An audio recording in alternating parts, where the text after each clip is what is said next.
Advocate Lalkumar, ഞാൻ അല്പം താമസിച്ചാണ് താങ്കളിലേക്ക് വരുന്നത്, എന്നോട് ക്ഷമിക്കണം.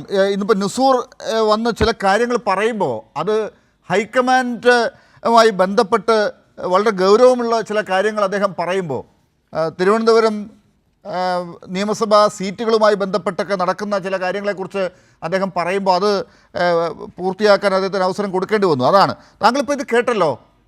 ഇത്രയും ദിവസമായി ജനുവരി മുതൽ വരുമെന്ന് പറഞ്ഞ പട്ടിക എന്തുകൊണ്ട് വന്നില്ല എന്നും കേരളത്തിലെ നേതാക്കൾ ഡൽഹിയിൽ പോയി ഇരുന്നിട്ടും അവർ അവിടെ നിന്ന് തിരിച്ചെത്തിയിട്ടും എന്തുകൊണ്ട് ഈ പട്ടിക പ്രഖ്യാപിക്കപ്പെട്ടില്ല എന്നും പിന്നെയും ഹൈക്കമാൻഡ് തന്നെ അതെന്തുകൊണ്ട് വെച്ചുകൊണ്ടിരുന്ന് ആലോചിച്ച് തീരുമാനമെടുത്തു എന്നുള്ളതിനുമൊക്കെ ഈ നുസൂർ പറയുന്ന ചില കാര്യങ്ങളുമായിട്ടൊക്കെ കൂട്ടി വായിക്കേണ്ടി വരും.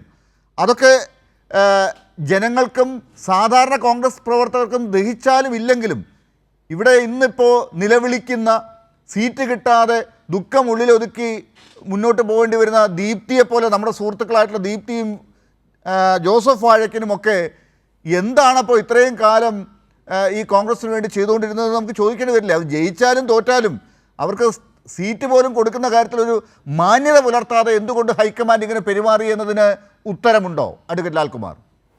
ഇവിടെ ആദ്യം നമ്മൾ ചിന്തിക്കേണ്ട ഒരു വിഷയം എന്താണ് ഈ ഹൈക്കമാൻഡ് എന്നുള്ളതാണ്. ഈ ഹൈക്കമാൻഡുമായി ബന്ധപ്പെട്ട് 2021 തെരഞ്ഞെടുപ്പിന് തൊട്ട് മുമ്പ് ഞാൻ കഴിഞ്ഞ ദിവസം ചർച്ചയ്ക്കകത്ത് സൂചിപ്പിച്ചതാണ്. ആ തെരഞ്ഞെടുപ്പിന് മുമ്പ് ഏഷ്യാനെറ്റിലെ എൻ്റെ ഓർമ്മ ശരിയാണെങ്കിൽ PG സുരേഷ് കുമാറാണ്. PG സുരേഷ് കുമാർ അന്ന് KPCC അധ്യക്ഷനായിരുന്നു സുധാകരൻ എന്നാണ് എൻ്റെ ഒരു ഓർമ്മ. എന്തായാലും സുധാകരനോട് ചോദിക്കുന്ന ഒരു ചോദ്യമുണ്ട്. അപ്പോൾ സുധാകരനോട് ഈ വിഷയവുമായി ബന്ധപ്പെട്ട കാര്യങ്ങൾ, ഇരിക്കൂർ പേരാവൂർ മണ്ഡലവുമായി ബന്ധപ്പെട്ട കാര്യങ്ങൾ ചോദിക്കുമ്പം അദ്ദേഹം പറയുന്നൊരു മറുപടി, എന്ത് ഹൈക്കമാൻഡ് എന്ന് പറഞ്ഞാൽ KC വേണുഗോപാൽ, അദ്ദേഹത്തിന് കുറച്ച് താല്പര്യങ്ങൾ സംരക്ഷിക്കാനുണ്ട്, ആ താല്പര്യങ്ങൾ സംരക്ഷിക്കത്തക്ക രീതിയിലുള്ള ഇടപെടൽ മേളിൽ നിന്ന് വരുന്നു എന്നുള്ളതാണ് ഹൈക്കമാൻഡ്. സത്യത്തിൽ അതാണ് ശരിയും. കാര്യം ഇവിടെ നിൽക്കുന്ന പാലോട് രവിയും അല്ലെങ്കിൽ ഈ പറയുന്ന അടൂർ പ്രകാശൻ ചിലപ്പോൾ ഇപ്പോൾ അറിയായിരിക്കും. കാര്യം ഈ സോണിയാഗാന്ധി വിഷയത്തിലൊക്കെ കുറേ ബഹളം ഉണ്ടാക്കിയതുകൊണ്ട് അടൂർ പ്രകാശ് കൊണ്ടുപോയി എന്നൊക്കെ പറഞ്ഞ് കുറേ അറിയാവുന്നല്ലാതെ അടൂർ പ്രകാശിനെയൊക്കെ എനിക്ക് തോന്നുന്നില്ല സോണിയാഗാന്ധിക്കും രാഹുൽ ഗാന്ധിക്കും ഒക്കെ അറിയാവുന്ന തന്നെ. കാര്യം അവിടെ കയറ്റുപോലൊന്നും എനിക്ക് കയറ്റത്തില്ലെന്നാണ് എൻ്റെ ഒരു വിശ്വാസം. അത് പോട്ടെ, അദ്ദേഹത്തിനെ കയറ്റാതിരിക്കുക ചെയ്യട്ടെ. പക്ഷേ ഇവിടുത്തെ അടിസ്ഥാനപരമായ പ്രശ്നം ഞാൻ പറയുന്നത്, ഈ എൻറ്റയർ എപ്പിസോഡ് എടുത്താൽ നിങ്ങൾ നോക്കൂ, കേരളത്തിലെ ഈ സ്ഥാനാർത്ഥികളുടെ ഡിവിഷൻസ് എടുത്താൽ KC വേണുഗോപാലിന് വേണ്ടപ്പെട്ട ആൾക്കാരെ ഏറ്റവും കൂടുതൽ ഇതിനകത്ത് ഇൻകോർപ്പറേറ്റ് ചെയ്യുക എന്നുള്ളൊരു ഗൂഢലക്ഷ്യമുണ്ടായിരുന്നു. ഈ ഹൈക്കമാൻഡ് എന്ന് പറഞ്ഞാൽ മല്ലികാർജ്ജുന ഖാർഗെക്ക് അറിയാമോ അരൂർ ആര് മത്സരിച്ചാൽ ജയിക്കുമെന്ന്? നിങ്ങൾ ആത്മാർത്ഥം എന്നെ കേൾക്കുന്ന ഒരു ആലോചന മതി. അരൂർ ആര് മത്സരിച്ചാൽ ജയിക്കും എന്ന് തീരുമാനിക്കുന്നത് മല്ലികാർജ്ജുന ഖാർഗെയാണോ? മല്ലികാർജ്ജുന ഖാർഗെക്ക് എങ്ങനെ അറിയാം? ഈ രാഹുൽ ഗാന്ധിക്ക് ഇത് എങ്ങനെ അറിയാം?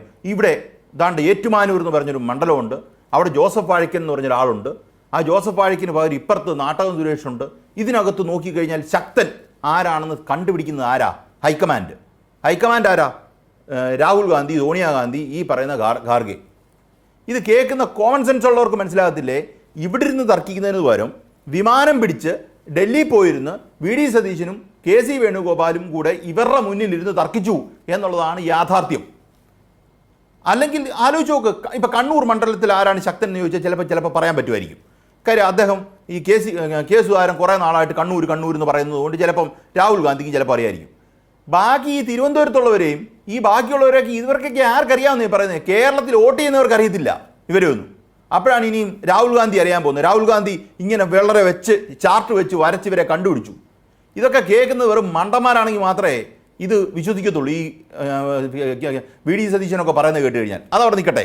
അടുത്തത്, അപ്പോൾ ഇവർ തമ്മിലുള്ള തർക്കം വളരെ രൂക്ഷമായി കേരളത്തിൽ തർക്കിക്കുന്നതിനേക്കാളും നല്ലത് വേറൊരാളുടെ മുന്നിൽ നമ്മൾ സഹോദരങ്ങൾ തമ്മിൽ തർക്കിക്കുകയാണെങ്കിൽ, അച്ഛൻ്റെ മുന്നിൽ തർക്കിക്കുകയാണെങ്കിൽ കുഴപ്പമില്ലല്ലോ, ചിലപ്പോൾ തമ്മിൽ തല്ലത്തില്ല, കത്തിയെടുത്ത് കുത്തത്തില്ല, കാര്യം ഇരിക്കട അവിടെ എന്ന് പറയും. അങ്ങനെ ഒരാളുടെ മുന്നിൽ ഇരുത്തി ചർച്ച ചെയ്തു എന്നല്ലാതെ വേറെ ഒന്നുമില്ല. ഇവിടെ നോക്കൂ, ദീപ്തിയുടെ കാര്യം പറഞ്ഞു. ദീപ്തി എൻ്റെ സുഹൃത്താണ്, ഡോക്ടർ ലാലിൻ്റെയും സുഹൃത്തായിരിക്കും. അവരേറ്റവും മാന്യമായി പെരുമാറുന്ന ഒരു രാഷ്ട്രീയ പ്രവർത്തകയാണ്. അവരെ എത്ര മനോഹരമായാണ് ഇവർ തരഞ്ഞത്. ആ തരഞ്ഞ അവർക്ക് മേയർഷിപ്പിന് എല്ലാ അർഹതയും ഉണ്ടെന്ന് തെരഞ്ഞെടുപ്പിന് മുമ്പ് തന്നെ കോൺഗ്രസിനെ അണികൾ തന്നെ പരസ്യമായി പ്രഖ്യാപിച്ച് മുന്നോട്ട് നീങ്ങുന്ന ഒരു സന്ദർഭമാണ് നമ്മൾ കണ്ടത്. ആ ലേഡിയെ ഇവർ ടോട്ടലി എക്സ്ക്ലൂഡ് ചെയ്തു. അത് ഒരു പ്രാവശ്യം എക്സ്ക്ലൂഡ് ചെയ്യുക, കഴിഞ്ഞ നിയമസഭാ തെരഞ്ഞെടുപ്പിൽ എക്സ്ക്ലൂഡ് ചെയ്തു, അപ്പോൾ പറഞ്ഞു അടുത്ത പ്രാവശ്യം മേയറാക്കാമെന്ന് പറഞ്ഞു. മേയറാക്കി കഴിഞ്ഞ് ലത്തീൻ കത്തോലിക്ക സഭയും മറ്റേ സഭയും അവരെല്ലാം കൂടെ ചേർന്ന് ഒരു ഡീലുണ്ടാക്കി ഇവരെ പുറത്താക്കി. ആ സഭയുടെ ആൾക്കാരൊക്കെ തന്നെ അവസാനം അവർക്ക് നന്ദി പറയുന്നൊരു സാഹചര്യം ഉണ്ടായി. അതിപ്പോൾ എന്തിലാട്ടെ, അത് ഞാൻ വിടുക. പക്ഷെ അവർ തഴയപ്പെട്ടോ എന്നുള്ള ഒരു സുപ്രധാനമായ ചോദ്യം നമ്മൾ ചോദിച്ചാൽ ആ സ്ത്രീ തഴയപ്പെട്ടു എന്നുള്ളതാണ്. അവരുടെ പൊതുപ്രവർത്തന രംഗത്തിലെ പാരമ്പര്യം അതെന്താണ്? അവരെ എത്രമാത്രം ഇവർ എക്സ്ക്ലൂഡ് ചെയ്യുന്നു? അവിടെ സംഭവിച്ചിരിക്കുന്നത് രസമായ കാര്യമാണ്. ഷിയാസിന് സീറ്റ് കൊടുക്കണം. ഷിയാസ് എന്ന് പറഞ്ഞു കഴിഞ്ഞാൽ യഥാർത്ഥത്തിൽ വി ഡി സതീശൻ്റെ ട്രസ്റ്റഡ് ലെഫ്റ്റനൻ്റാണ്. ഞാൻ മനസ്സിലാക്കുന്നിടത്തോളം കെ സി വേണുഗോപാലിനാണ് ഇപ്പോൾ അനുഭാവം ദീപ്തിക്ക് ഉണ്ടെന്നാണ് ഞാൻ മനസ്സിലാക്കുന്നത്. ഞാൻ അങ്ങനെ അല്ല എങ്കിൽ ഞാൻ പിൻവലിക്കാനും തയ്യാറാണ് കേട്ടോ, എനിക്ക് അങ്ങനത്തെ പ്രശ്നമൊന്നുമില്ല. പക്ഷേ ഷിയാസിന് വേണ്ടി നിലകൊള്ളുക എന്ന് പറഞ്ഞ കാര്യത്തിൽ വി ഡി സതീശൻ നിലകൊണ്ടത് അതിനുവേണ്ടി മാത്രമാണ്. ഇതാണ് ഇവിടുത്തെ തർക്കം. വി ഡി സതീശൻ ആ സീറ്റ് കൊടുക്കാതിരിക്കാൻ നോക്കുന്നു, വി ഡി സതീശൻ ഇത് പിടിച്ചു മേടിക്കാൻ നോക്കുന്നു. ഈ തർക്കമാണ് അവിടെ നടന്നത്. അതല്ലാതെ ഏറ്റവും റൈറ്റ് ആയിട്ടുള്ള ഏറ്റവും അപ്രോപ്രിയേറ്റ് ആയിട്ടുള്ള ഒരു കാൻഡിഡേറ്റിനെ ഇതിൽ നിന്ന് എടുക്കുന്ന പരിപാടിയല്ല നടന്നത്. അതുപോലെ തന്നെ നിങ്ങൾ നോക്ക്, ഇവിടെ കോൺഗ്രസുമായി ബന്ധപ്പെട്ട് വേണുഗോപാൽ ഫാക്ടർ ഞാൻ പറഞ്ഞു. കോൺഗ്രസിന് കഴിഞ്ഞ ദിവസം രമേശ് ചെന്നിത്തല പറയുകയാണ് CPIM കേരളം മാത്രമേ ഉള്ളൂ, കേരളത്തിലെ കാര്യം തീരുമാനിച്ചാൽ മതി. ഈ പറയുന്ന ആഗോള പാർട്ടിയാണ് ഞങ്ങളുടെ പാർട്ടി, രാജ്യം മൊത്തം പടർന്ന് പന്തലിച്ച് കിടക്കുന്ന പാർട്ടി ആയതുകൊണ്ട് ഞങ്ങൾക്ക് തീരുമാനിക്കാൻ നേരം വേണം. അതാ ഞാൻ ആദ്യം പറഞ്ഞത് ചേർത്ത് വായിക്കണം. നിങ്ങൾ തീരുമാനിക്കാൻ ഇവിടുന്ന് അങ്ങോട്ട് പോയി എന്താ ആഗോള പാർട്ടി? ജോസഫ് വാഴക്കനെയൊക്കെ ആർക്കറിയാമെന്നുള്ള ചോദ്യം അവിടെയാണ് വരുന്നത്.